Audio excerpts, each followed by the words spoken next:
Hello, and welcome to The Usefulati, the show that turns the writing of the world's most useful people into audio episodes you can listen to on your drive to work.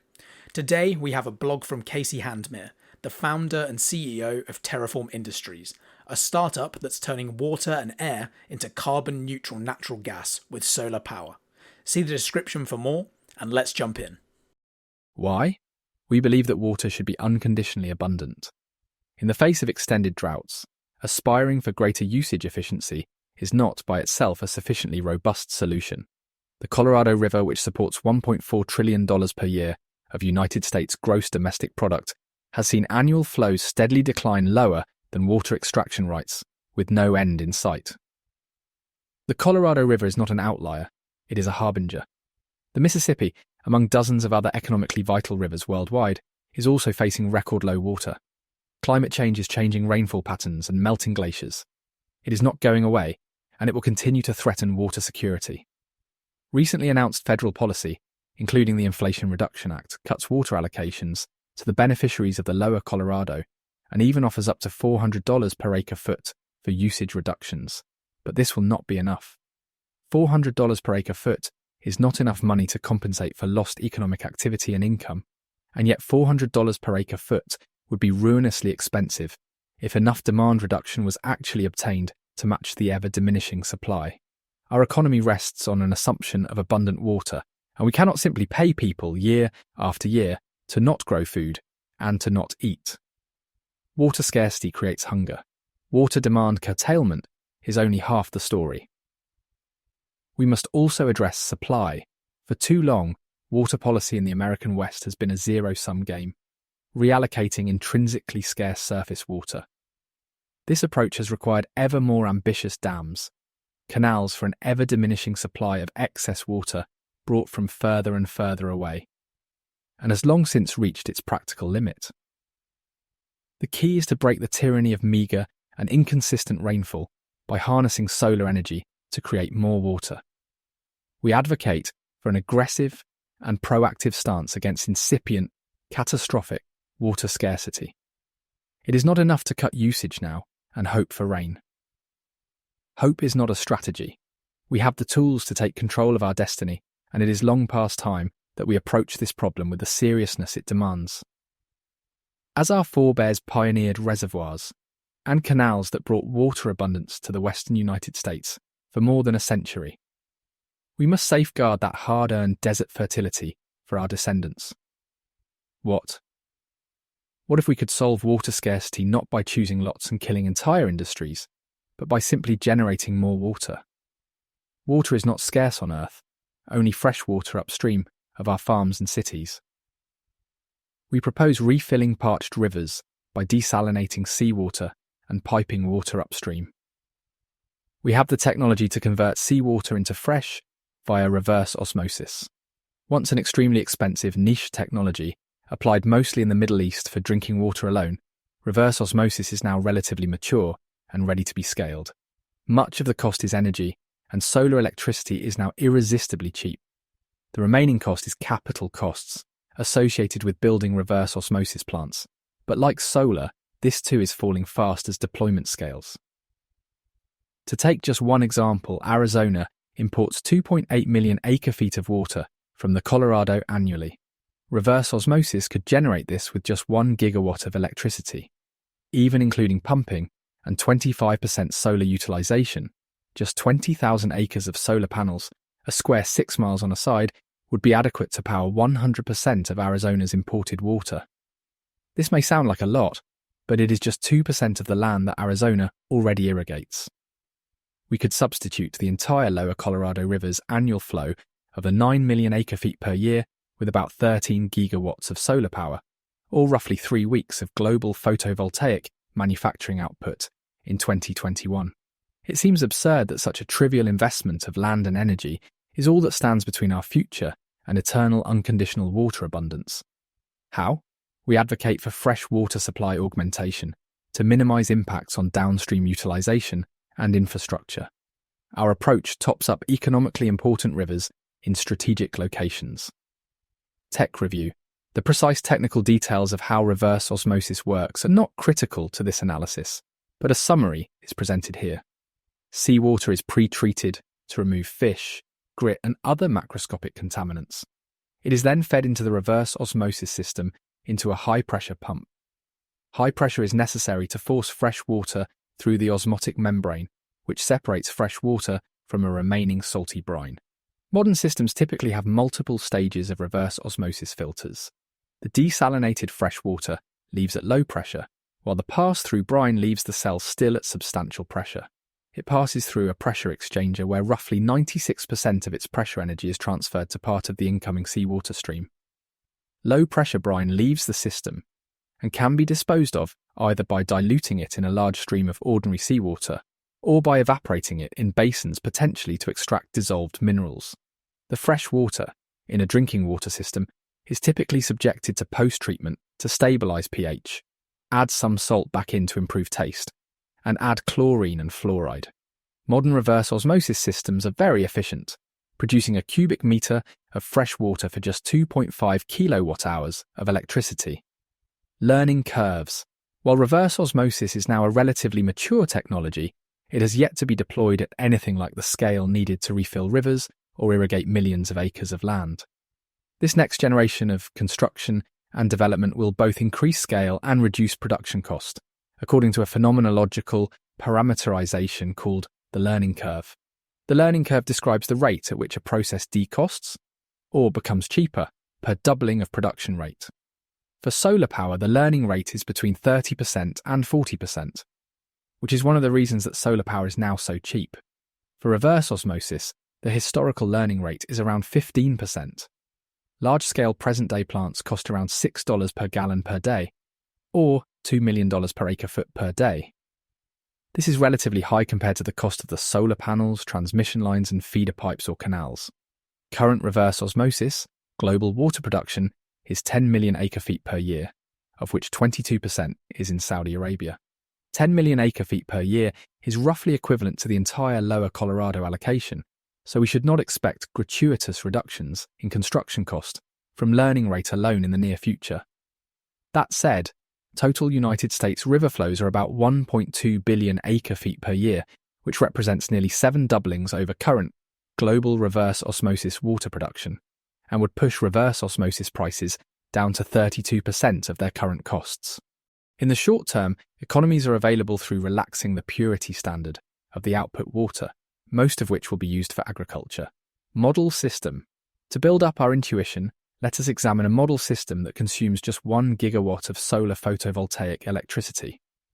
1 gigawatt of solar occupies roughly 20 square kilometres of land, or 5,000 acres, and costs about $1 billion to develop. We will assume 25% utilisation, which is equivalent to 6 hours per day. It turns out that reverse osmosis capital costs are high enough to justify charging and using batteries to keep the plant running overnight. So we will assume the plant consumes 250 megawatts, and we have 4.5 gigawatt hours of batteries installed locally to operate the plant for the 18 hours of the day that the sun is mostly down. At $300 per kilowatt hour, the batteries cost $1.35 billion. 8,760 hours per year at 250 megawatts is 2.19 gigawatt hours, or 876 million cubic meters of water, nearly a cubic kilometre, or 710,000 acre-feet per year. This works out to 1,945 acre-feet per day. A reverse osmosis plant this size, with present-day technology, costs $3.9 billion to build. Value proposition.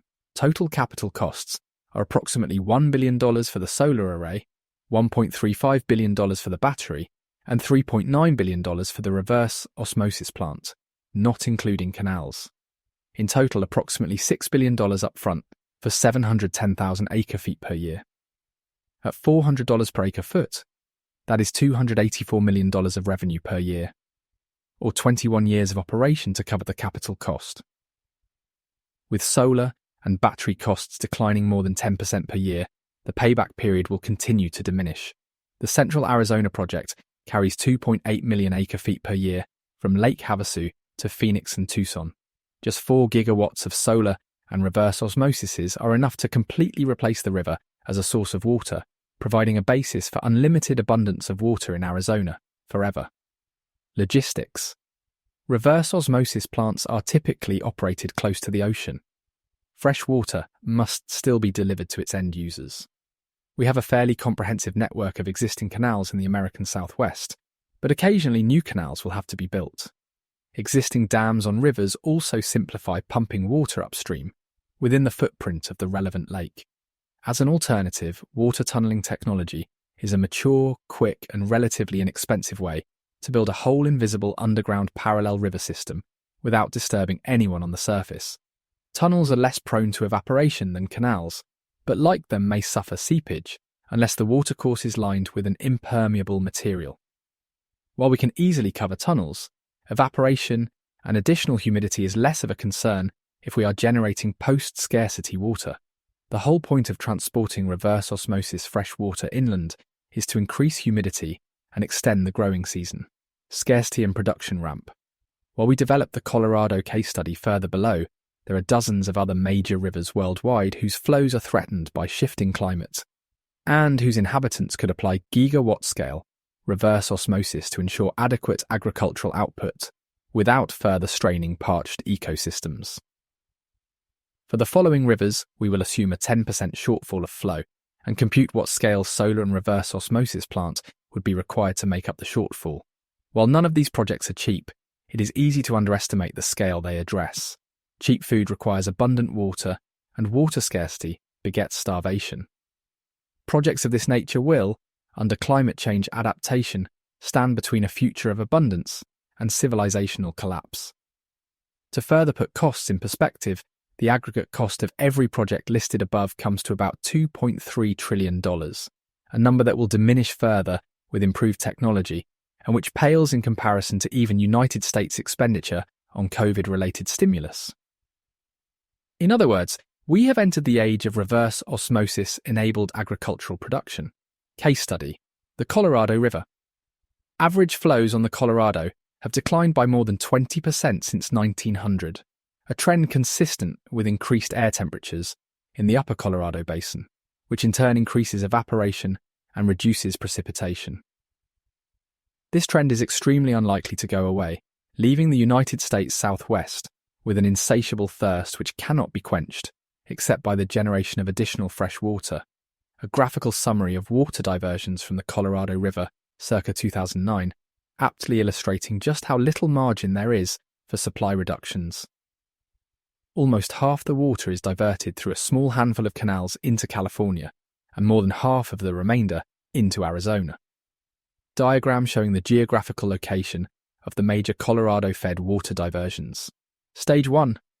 All-American Canal and Colorado River Aqueduct. The first step to relieving pressure on the Colorado River is to augment the supply of water diverted into the All-American Canal, which totals nearly 3 million acre-feet per year, almost a third of the total lower Colorado allocation. Additionally, the Coachella Canal could in principle connect to the Colorado River Aqueduct, augmenting up to 1 million additional acre-feet per year, otherwise drawn from Lake Havasu to water Los Angeles. 4 million acre-feet need 5.6 gigawatts, $33.4 billion capital cost, of solar-powered seawater reverse osmosis, most likely located in the southern Imperial Valley east of the agricultural area. A connection to the Gulf of California is required, making this an international project.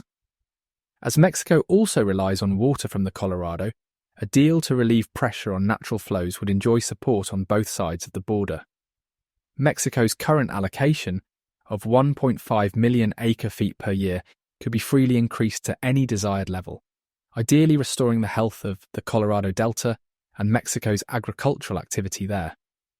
Also in the Imperial Valley is the Salton Sea, a festering brackish lake in dire need of large-scale intervention. Local desal capability would extract economically valuable mineral salts from the lake, and thus regulate its level and salinity at a point more conducive to life and health for surrounding inhabitants. Stage 2. Central Arizona project the Imperial Valley Desalination System may augment the Colorado's flow enough to solve the water scarcity problem in the United States Southwest forever, but it is also possible that natural flows will continue to diminish as increased consumption of water upstream of the Imperial Dam once again encounters scarcity.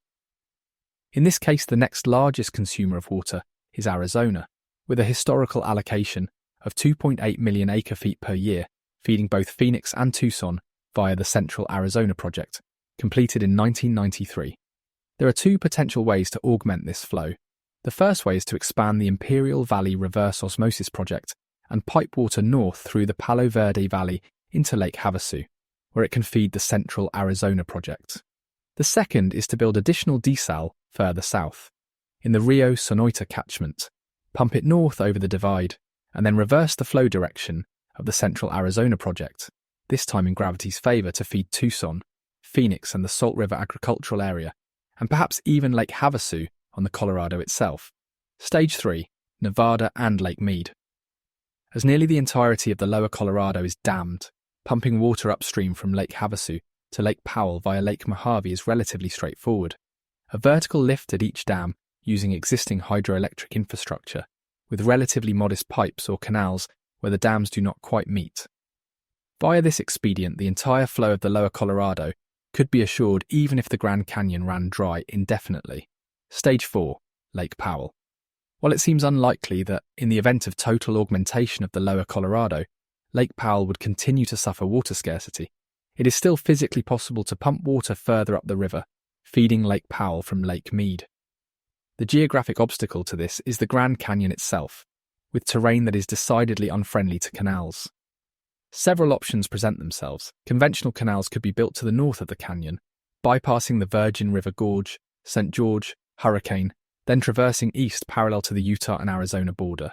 Water tunnels can be built faster and cheaper than transport tunnels, and the Grand Canyon stratigraphy presents numerous layers of competent, horizontally bedded impermeable rock through which conventional boring techniques could drive a large tunnel in as little as a year, depending on haste and technology used. Stage 5. Restoration of natural rivers. Artificial lakes serve several purposes, including hydroelectric generation, flood control, and water storage. They also have benefits including climate moderation, transport, and recreation. On the other hand, they seriously disrupt ecosystems and flood enormous areas, so much so that dam removal is now in vogue. What does the Colorado look like with solar desal-supported flow and fewer or no dams? First, a somewhat more extensive water distribution system is needed to transport coastal desalinated fresh water inland and to plumb it into existing canals and/or tributaries. Second, the ability to rapidly control extreme flows regardless of precipitation, and thereby to avoid catastrophic floods.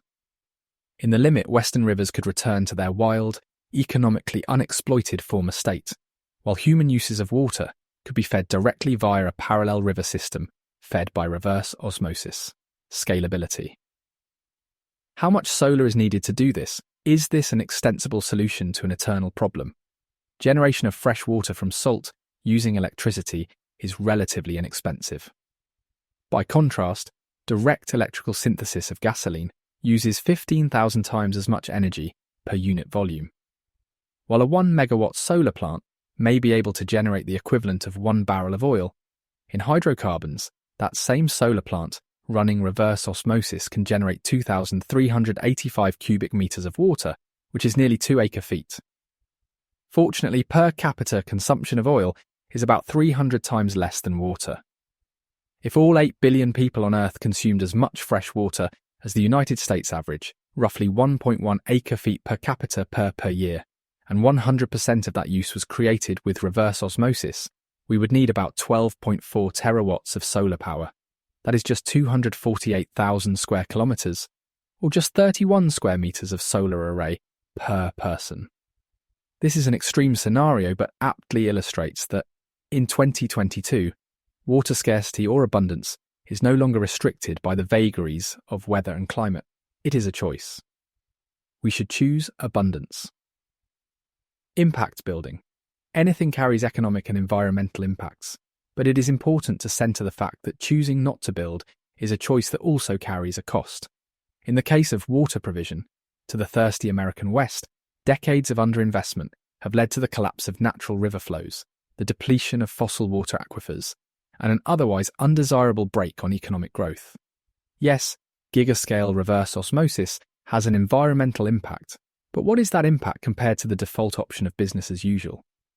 Using a small portion of our practically infinite arid land to generate solar power seems a small price to pay for future-proof flows of enough fresh water to return much of the West to its Pleistocene climate of lakes, raging rivers, lush meadows and endless forests, should we so choose to return this land to its Eden-like state during the Ice Age just 10,000 years ago.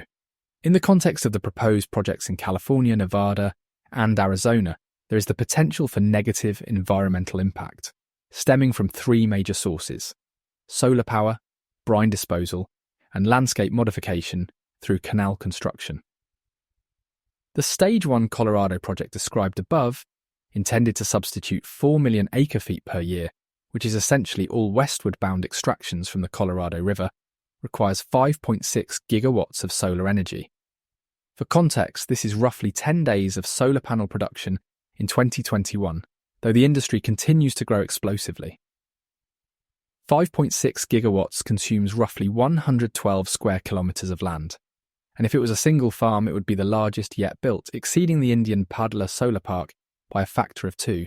This seems like a lot, but it could easily be located east of Brawley, far enough from any major road that most people would remain unaware of its existence. This screenshot shows how 5.6 gigawatts of solar would fit neatly to the east of the Imperial Valley agricultural areas, close enough to the All-American and Coachella canals to feed them, while requiring new water transport only to access the ocean. At greater remove, the city of Los Angeles is visible. The solar array is smaller than Palm Springs, smaller than Pasadena, smaller than the Salton Sea, which it would help to rehabilitate. Finally, at regional scale, we can see the area of the land in California, Arizona and Nevada that could finally be watered with a relatively modest development of existing technology for significantly less capital than Elon Musk used to buy Twitter. Solar arrays have both positive and negative impacts on land. They increase shading and moisture retention and involve substantially less modification to the surface than any other kind of human development, least of all agriculture. Brine disposal is a substantial concern with large-scale desalination. Depleted brine returned from reverse osmosis is roughly twice as salty and denser than seawater. Dumped into the ocean, it sinks to the ocean floor, and there can kill sea life rather than rapidly mixing with the rest of the ocean. Reverse osmosis brine is enriched in salt, and also in all the other minerals dissolved in the ocean, many of which are the lighter alkali metals, which are increasingly critical to the energy transition. In other words, we may see lower impact lithium, magnesium and calcium extraction tacked onto reverse osmosis, transforming brine disposal from a cost centre to a profit centre. Even boring old sodium chloride or table salt can be used as an additive in cement in enormous volumes. The key to reducing the biotic impact of reverse osmosis brine is to ensure it is thoroughly mixed with an adequate supply of seawater, that its salinity is not raised to an intolerable level. Different oceans have differing baseline salinity, and the quantities of fresh water extracted by reverse osmosis are so vanishingly small compared to the ocean that the net impact on ocean salinity is the same as evaporation and natural rainfall, which is to say, zero. In the Colorado Stage 1 project, the reverse osmosis plant can be sited anywhere in the Colorado Delta, on either side of the United States-Mexico border, since it is close enough to sea level to make little difference. The key is that the intakes flush a relatively large volume of seawater past the filtration system to prevent ingestion of sea life, while also creating a large enough current flow to dilute the returning brine stream. Canals also have impacts on the landscape, inhibiting the movement of animals if sufficient bridges are not built. Not every canal is open, however. The Colorado River Aqueduct is almost entirely underground, either tunnelled or covered over to prevent both evaporation and sabotage. The landscape impact of canals is comparable to a similar-sized road and is significantly less damaging than, say, urban construction.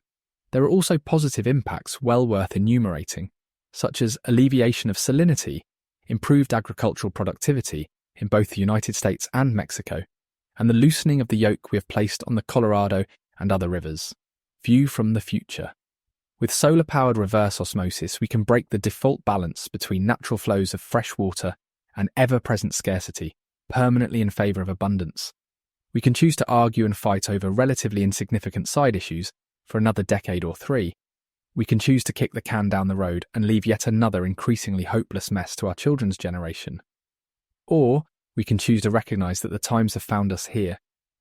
And now where our technology has broken down previously unbreachable barriers, and all we have to do is build our future as though we are eager to see it in our own lifetimes.